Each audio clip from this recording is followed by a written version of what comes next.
வணக்கம் ஃப்ரெண்ட்ஸ். லட்சுமி அவர்கள் எழுதிய காஞ்சனியின் கனவு, அத்தியாயம் 11.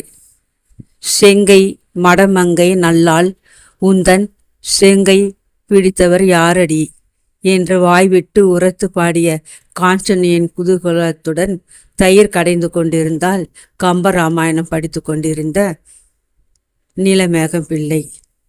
புஸ்தகத்தை கீழே வைத்துவிட்டு மூக்கு கண்ணாடியை மேலே நகர்த்தி கொண்டு பேத்தியை உற்று கவனித்தார்.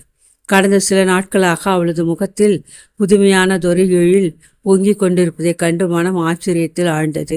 சிட்டுக்குருவியைப் போல் உற்சாகத்துடன் அவள் வேலைகளை செய்வதும் எந்த சிறு சங்கதிக்கும் சிரித்து கொண்டு குதிப்பதையும் கண்டு கிழவன் வியப்பில் மூழ்கி போனான். காஞ்சனையின் குதூகலத்திற்கு காரணம் எதுவாயிருக்கும் என்று யோசித்து கொண்டிருந்த நீலமேகம் பிள்ளை மேலே அப்புறம் என்றான் விளையாட்டாக. அங்கே எல்லார் அன்றே பொன்னம்பலத்தை ஆடல் செய்த ஐயன் அழகன் அமுதரடி என்று பதிலுக்கு பாடிய பேத்தி கல்கென்று சிரித்தாள். அது யாரமாது என்று விடாப்பிடியாக விளையாட்டை போல் கேட்டான் நீலமேகம் பிள்ளை. யார் யார் அது யார் அது யார் என்று காஞ்சனையின் நெஞ்சம் அடித்து கொண்டது. வேட்கத்தில் சிவந்து போன தன் முகத்தை கீழே கவிழ்த்து கொண்டு வெண்ணெய் திரட்டுவதில் முனைந்தவள் போல் பாவித்த பேத்தி, நீங்க சொல்லி கொடுத்த பாட்டுதான் தாத்தா என்று தடுமாறினாள். பதிலை சரியாக வாங்கி கொள்ளாத கிழவன் மனம் சிந்தனைக்குட்பட்டது. ஏழுமலை அன்று செய்த ஆர்ப்பாட்டத்தினால் வெகுண்டு போன நீலமேகம் பிள்ளை உடனே ஜமீன்தாரை காண சென்றான். அல்லவா, ஜமீன்தார் வெளியே போய்விட்டார் என்று பங்களாவில் அவனுக்கு கிடைத்த செய்தி மிகவும் ஏமாற்றத்தை கொடுத்தது.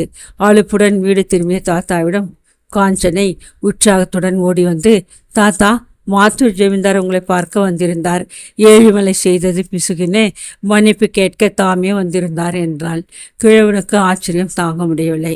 அப்படியா, சின்ன ஜமீன்தாரே நேரே வந்திருந்தாரா என்று ஆர்ப்பரித்தான். ஆமாம் தாத்தா, நீலமேக பிள்ளை வீட்டிலே இருக்காரான்னு யாரோ கூப்பிட்ட குரலை கேட்டு ஜன்னல் வழியே எட்டி பார்த்தேன். யாரோ புது மனுஷர் காருடன் வந்திருந்தார். எனக்கு பயமாக போய்விட்டது.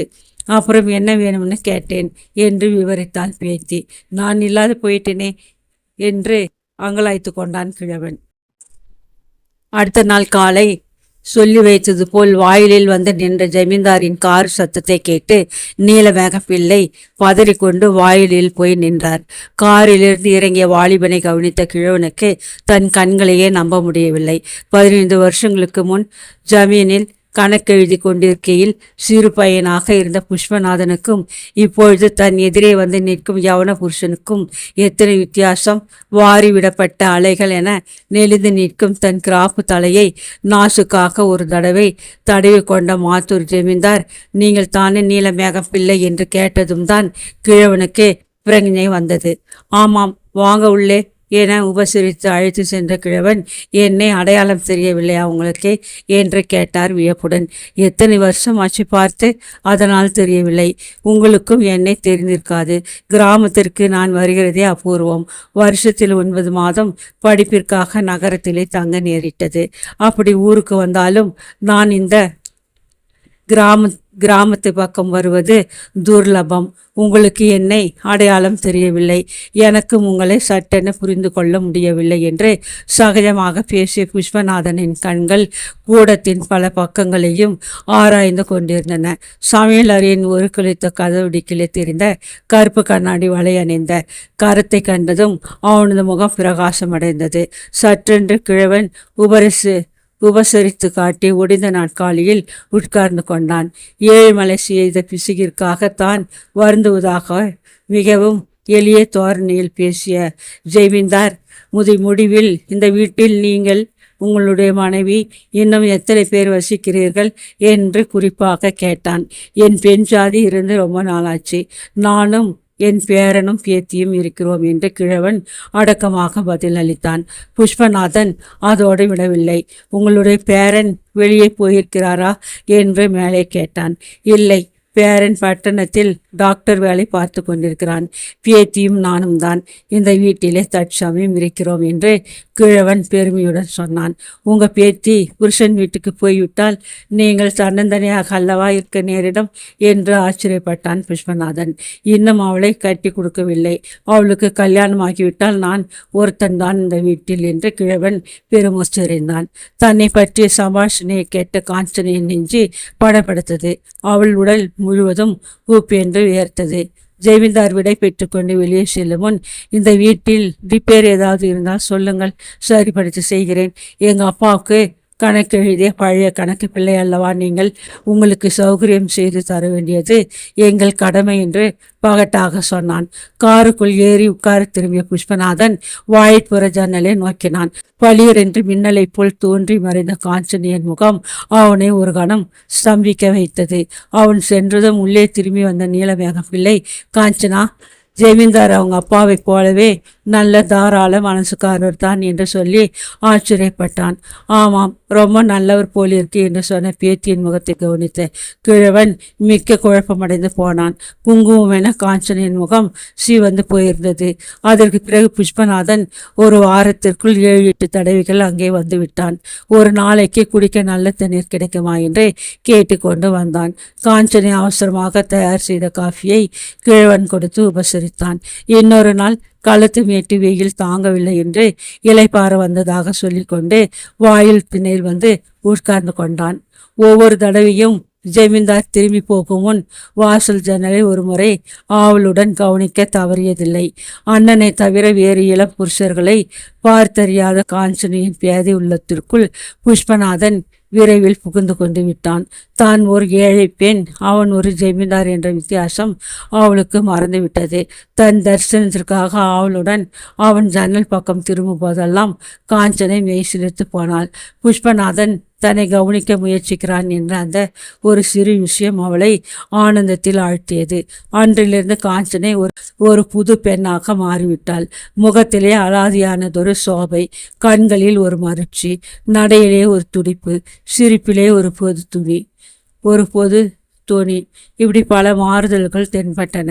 இதையெல்லாம் ஜாடையாக கவனித்த நீலமேகம் பிள்ளையின் நெஞ்சத்தில் கவலை ஒன்று புகுந்து கொண்டது. ஜெமீன்தார்களின் கவனம் ஏழை பெண்கள் மீது திரும்புவதையும் அதனால் அப்பெண்களுக்கு சீர்கேடு ஏற்படுவதை பற்றியும் பல கதைகள் கேட்டிருக்கிறான். புஷ்பநாதன் அங்கே அடிக்கடி வருவதன் அர்த்தம் என்ன? கிழவன் கண்களின் கருமணி போன்றவள் அல்லவா காஞ்சனை. ஐயோ, அவளுக்கு ஏதாவது ஆபத்து நேர்ந்தால் பல எண்ணி குழம்பி கொண்டிருந்தவனை நீலமேக பிள்ளை என்ற அதிகாரமான குரல் திடுகிட வைத்தது. வாயிலை நோக்கி சென்ற கிழவன் வாயிலில் ஜெமீன் வக்கீல் சுந்தரம் பிள்ளை நிற்பதைக் கண்டு முதலில் கலங்கி போனான். உட்காருங்க பிள்ளைவாள் என உபசரித்தான் கிழவன். திண்ணையில் உட்கார்ந்து கொண்ட வக்கீல் புன்சிரிப்புடன், நீலமேகம் பிள்ளை, உங்களிடம் பேச போகிற விஷயம் கொஞ்சம் ரகசியமாக இருக்கட்டும். உங்கள் பேத்தியை ஜெமீன்தார் கல்யாணம் செய்து கொள்ள ஆசைப்படுகிறார். உங்களுடைய சம்மதம் தெரிந்து கொண்டு வர என்னை அனுப்பினார் என்றார் எடுத்த எடுப்பில். கிழவனுக்கு ஒரே திகைப்பு. உடனே பதில் சொல்ல வாய் வரவில்லை. காஞ்சனைக்கு அத்தனை அதிர்ஷ்டமா? என்னையா, உங்களுடைய சம்மதம் சீக்கிரம் தெரியணுமாம். தை மாதம் முதல் முகூர்த்தத்திலே கல்யாணத்தை முடித்து விட வேண்டும் என்று ஜெமீன்தார் அவசரப்படுகிறார் என்றார் வக்கீல். மேலே தொடர்ந்தாற்போல், பட்டணத்தில் இருக்கும் பையனை ஒரு வார்த்தை கேட்டுவிட்டு சொல்கிறேன். ஜெமீன்தாருக்கு பெண் கொடுக்க எங்களுக்கு அந்தஸ்து இருக்கிறதா என்று கிழவன் உளறினான். அந்தஸ்தெனையா, மனசுதானே முக்கியம். ஜெமீன்தாருக்கு உங்கள் பேத்தியே ரொம்ப பிடிச்சிருக்கு. தாயார் சொல்லக்கூடிய ஆட்சோபனைகளையும் மீறி துணிஞ்சி பெண் கேட்கிறார். எனக்கு ஒரு பெண் இல்லை என்று வருந்துகிறேன் என்றார் வக்கீல். பிறகு பல விஷயங்களை பேசிவிட்டு பங்களாவை நோக்கி சென்றார். புழக்கடையில் மாட்டுக்கு தீனி இட்டு கொண்டிருந்த காஞ்சனை தாத்தா கூப்பிடுவதை உணர்ந்து, என்ன தாத்தா என்று அவசரமாக ஓடி வந்தாள். அம்மா காஞ்சனை, அந்த பழனி ஆண்டவன் படத்தை கையெடுத்து கும்பிடு அம்மா, அவர் நம்மை கண் திறந்து பார்த்துட்டார் என்றான் உணர்ச்சி மிக்கவனாய். ஒன்றும் விளங்காத காஞ்சனை தாத்தாவை நோக்கி பறக்க விழித்தாள். உன்னை தனக்கு கட்டி கொடுக்கும்படி ஜமீன்தார் கேட்டாராம். எத்தனை பெரிய யோகம் என் காஞ்சனை மாத்தூர் ஜெமீன்தாரினி என கிழவன் குதூகலத்துடன் கூவினான். கனவா நனவா என பிரமித்து போன காஞ்சனையின் கைகள் தாமாகவே கூப்பின. தன்னை கண்டு புன்முறுவலிக்கும் பழனி ஆண்டவனின் படத்தை பார்க்க முடியாது அவள் கண்களில் நீர் படிந்தது.